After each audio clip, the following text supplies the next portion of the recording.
US के टुकड़ों पे पलने वाला पन्नू और जो इसको सूद सर ने एक नया नाम दिया है जो बाइडेन को ब्लंडर बाइडेन के टुकड़ों के ऊपर पलने वाला पन्नू कुछ ना कुछ हमारे हिंदुस्तान में हरकतें करता ही रहता है।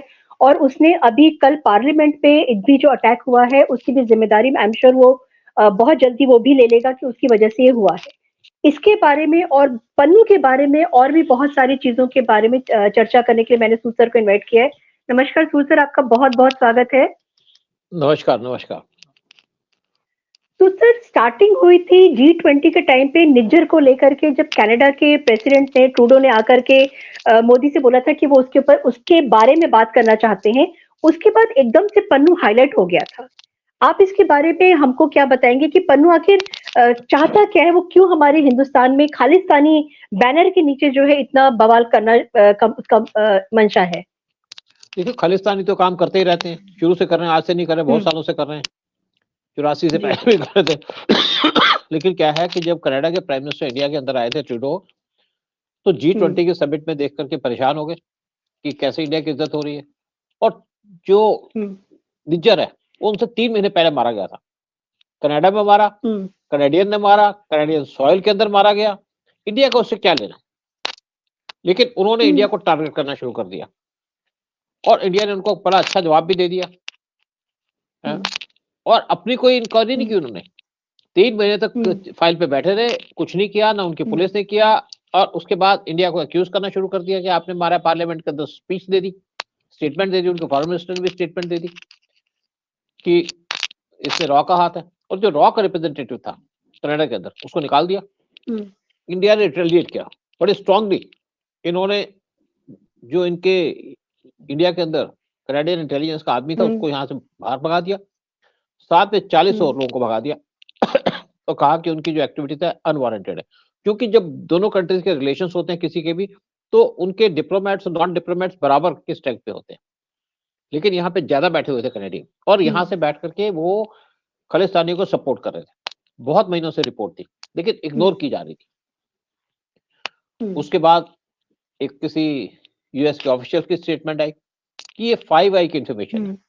हमारे पास कोई आदमी की इंफॉर्मेशन नहीं है, 5 आई की इंफॉर्मेशन है। 5 आई 5 कंट्रीज हैं, कनाडा, यूएस, यूके, ऑस्ट्रेलिया और न्यूजीलैंड।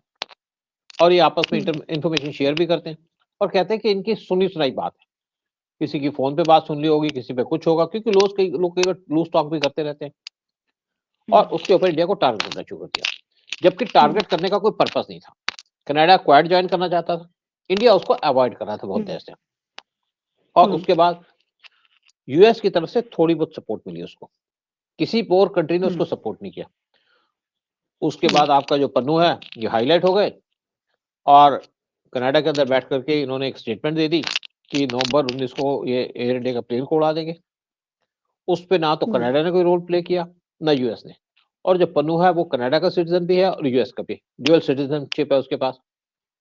तो किसी की तरफ से कोई एक्शन नहीं हुआ। इंडिया इनको लिखता रहा कि आप इसके ऊपर एक्शन लो, हमने अपनी तरफ से प्रिकॉशन ले ली, कोई इंसिडेंट नहीं हुई, क्योंकि पन्नू सिर्फ हवाई बातें करता है। इसके पीछे कोई ऐसा नहीं कि बड़ी सपोर्ट है या बड़ा कुछ है, लेकिन फिर भी खतरा तो खतरा ही होता है। उसके बाद अचानक इसकी फिर आ गई रिपोर्ट कि हम पार्लियामेंट पे अटैक करेंगे 13 दिसंबर 2021 को, तो 13 दिसंबर 2023 को हमारे कॉन्स्टिट्यूशन पे अटैक करना चाहते हैं, हमारी डेमोक्रेसी पे अटैक करना चाहते हैं।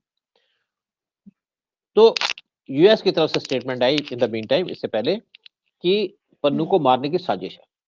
किसी शर्मा का नाम लिया उन्होंने कि ये चेकोस्लोवाकिया में इंडियन है, उसको मारना चाहता है। और अगर मैं अपने तरफ से बात कहूं, ये इनकी एक कोई इंफॉर्मेशन नहीं है, एक प्लॉय है इंडिया को तंग करने का। इन्होंने कहा जी एक शर्मा है, वो चेकोस्लोवाकिया में बैठा है, उसने 1 लाख रुपए किसी अमेरिकन को दिए है, ब्रिटिश यूएस सिटीजन को दिए है, थोड़े पैसे दे चुका है और कोई मिडल मैन के थ्रू पैसे दे रहा है।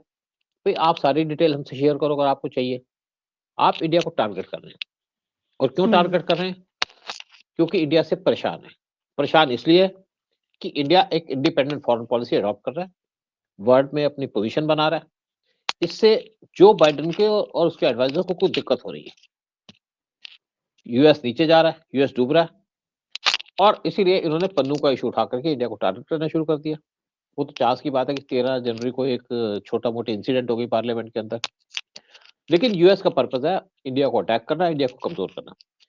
यूएस कभी भी इंडिया का दोस्त नहीं था, कभी भी इंडिया का दोस्ती नहीं कर सकता यूएस। सिर्फ यूएस को इंडिया की जरूरत है चाइना को काउंटर करने के लिए, इसीलिए इंडिया की तरफ दोस्ती का हाथ बढ़ाया था, क्वाड बनाई थी, सब कुछ बनाया था। लेकिन एक कहता है कि इंडिया हमारा स्ट्रेटेजिक पार्टनर है, लेकिन हमें पन्नू के बारे में इंफॉर्मेशन चाहिए कि पन्नू को कौन मार रहा था। अरे भाई, तुम्हारे पास सीआईए इतनी बड़ी एजेंसी है तो नीरो एक्शन, जिसके खिलाफ हम किसी को रोक रहे हैं, किसी को यहाँ से डिपोर्ट करने की बात है।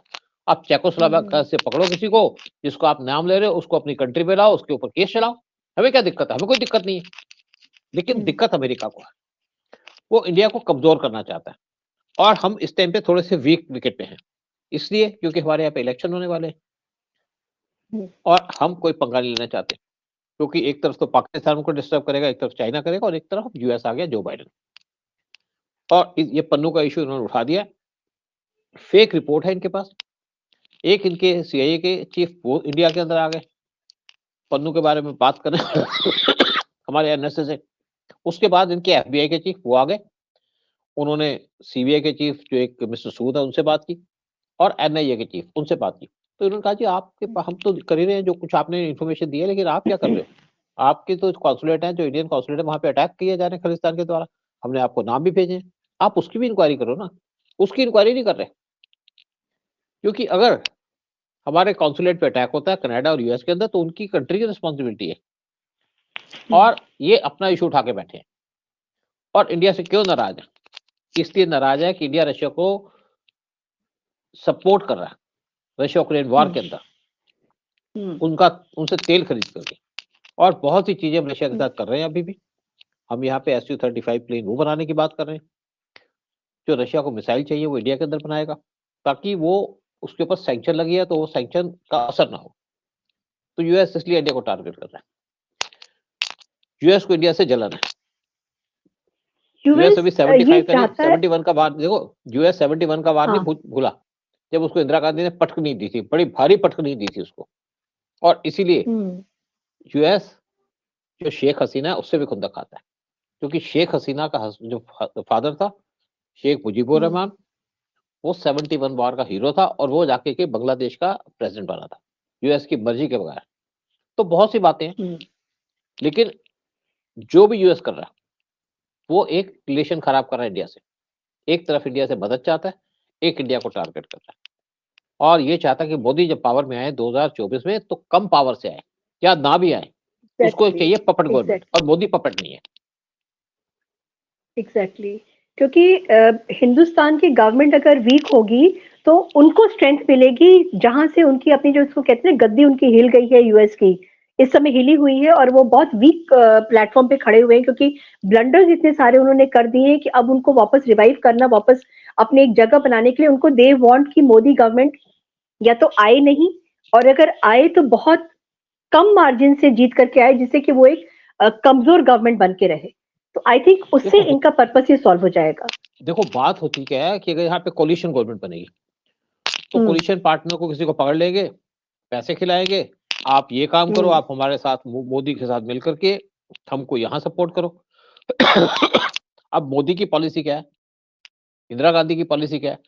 दोनों की इंडिपेंडेंट स्ट्रॉन्ग पॉलिसी नहीं है, इंदिरा गांधी की भी और मोदी की भी।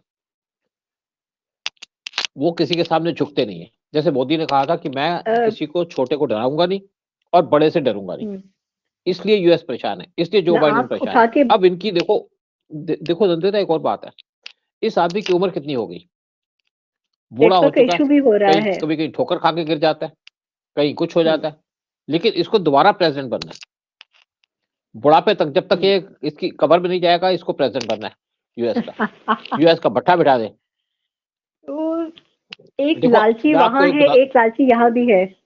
देखो मैं एक और बताऊं बात, कि मोदी कोई सारी जिंदगी के लिए प्राइम मिनिस्टर नहीं बना, हो सकता है मोदी 2 साल के बाद रिजाइन कर दे, किसी और को बिठा दे, क्योंकि यहाँ पे जो सीएम थे उनको भी हटा दिया कि आपने ठेका नहीं ले रखा, दूसरे का नंबर बयान दो। तो मोदी ने भी ठेका नहीं ले रखा, मोदी भी किसी सूटेबल आदमी को बिठा के जाएगा जो देश की सिक्योरिटी को संभाल पाएगा। लेकिन जो बाइडेन है पावर हंग्री है, बुढ़ापा आ गया, चला जा नहीं रहा, बोला जा नहीं रहा, सारी गलत पॉलिसी है, लेकिन गद्दी बैठना चाहते हैं, गद्दी बैठाने के लिए इंडिया को टारगेट करते हैं, फ्रस्ट्रेशन हमारे से निकाल रहे हैं। बहुत खिचड़ी पकी हुई है इस समय। मुझे तो लगता है कि पूरे वर्ल्ड में हर कंट्री में खिचड़ी पकी हुई है, कंट्री टू कंट्री है, कंट्री के अंदर खिचड़ी है। हमारे यहाँ पर भी बहुत सारी खिचड़ियां जो है, दालें इतनी सारी हो गई हैं कि अब इतना ज्यादा मिक्सअप हो गए हैं कि संभालना उनको मुझे लगता है मुश्किल हो रहा है, खुद अपने आप को इन लोग को नहीं संभाल पा रहे हैं ये लोग। मेरा ये कहना है सर कि जैसे वीक गवर्नमेंट जब यहाँ पे आएगी और बाइडन ने जितना भी ब्लंडर्स अपने रजीम में जो रह करके किए हैं, आपको क्या लगता है कि जब अब इलेक्शन होगा तो क्या बाइडन को अमेरिका की जनता सपोर्ट करेगी? थोड़ा सा आउट ऑफ द कॉन्टेक्स्ट मैंने पूछा है। वैसे मैं बताऊं, ऐसा है जो वहां पे सर्वे हुआ है उसमें ट्रंप आगे चल रहे हैं, बाइडेन पीछे चल रहे हैं, इससे डिस्टर्ब है। राइट। और दूसरी बात, अब मुसलमानों ने कह दिया तुमको वोट नहीं देंगे। अब ये जो इंडिया से पंगा ले रहा है, इसको इंडियंस भी वोट नहीं देंगे। खालिस्तानियों के ले लो, जितने भी हैं 5-7 हजार तुम्हारे पास हैं खालिस्तानी, उनकी वोट ले लो, लेकिन इंडियन भी अब जो बाइडेन को वोट नहीं देंगे। बहुत बड़ी मेजोरिटी है हमारी यूएस के अंदर, बिल्कुल, और बड़े पावरफुल हैं, इंपॉर्टेंट जगह पे बैठे हैं, जैसे इजरायली बैठे हैं उसी तरीके से इंडियंस बैठे हैं। तो जो बाइडेन को इसका झटका मिलेगा, इसका स्वाद मिलेगा उसको भी। लेकिन मोदी आएंगे, मोदी को इंडियंस लेके आएंगे, मोदी को हिंदूस लेके आएंगे, और जो मुस्लिम नेशनलिस्ट है वो भी मोदी को सपोर्ट करेंगे, और मोदी जीतेगा 2024 में, पावर के साथ आएगा। जब अभी इलेक्शन हुए थे 3 स्टेट में, तो मोदी देखो, जब इलेक्शन हुए थे 3 स्टेट में, तो मोदी ने टंके की चोट पे कहा था कि हम जीतेंगे यहाँ पे और सबको हिला के रख देंगे। हिला दिया सबको, आगे भी तैयारी चल रही है। बिल्कुल बिल्कुल, और वही हिले हैं सब लोग इस समय, बहुत ज्यादा परेशान हो रहे हैं। और अब देखिए, मेरे को लगता है कि 24 तक, जब तक इलेक्शन नहीं होता तब तक बहुत सारी चीजें होंगी, करवाई जाएंगी, की जाएंगी, लेकिन हमारा जो काम है काम एंड क्वाइट रहना है। हम लोगों को रिएक्ट नहीं करना है, क्योंकि वो तो चाहते हैं कि हमको उकसाया जाए और हम कहीं ना कहीं रिएक्ट करें और रिटेलिएट करें और मोदी का नाम खराब करें। तो थैंक यू सो मच सुध सर। पन्नू के बारे में छोटी सी जानकारी थी, लेकिन पन्नू बहुत बड़ा एक पेस्ट बन गया हमारे लिए, और यूएस का उसको सपोर्ट मिल गया। एक और बात कहूंगा, एक और बात कहूंगा, क्या पन्नू यूएस का प्रेसिडेंट है जिसके बारे में इतने वरीड है? क्या वहां का वाइस प्रेसिडेंट है? क्या वहां का सेनेटर है? एक टेररिस्ट है, और एक टेररिस्ट को क्यों सपोर्ट करते हैं? हाँ, ये कहते हैं कि वो एक कॉज के लीडर है। अब इनको कॉज नजर आ गया। सेम बात करते थे पाकिस्तान के, जब टेररिस्ट वहां पे यूएस के अंदर घुमा करते थे जब 9/11 हुआ तब इनको अकल आई। कुछ लोग आराम से सीख जाते हैं, कुछ लोगों को जब जूता पड़ता है तो सीखते हैं। तो जब यूएस को जूता पड़ेगा, दोबारा वहां पे खालिस्तानी टेररिज्म करेंगे, तो इनको समझ आएगी, तो ये सीखेंगे।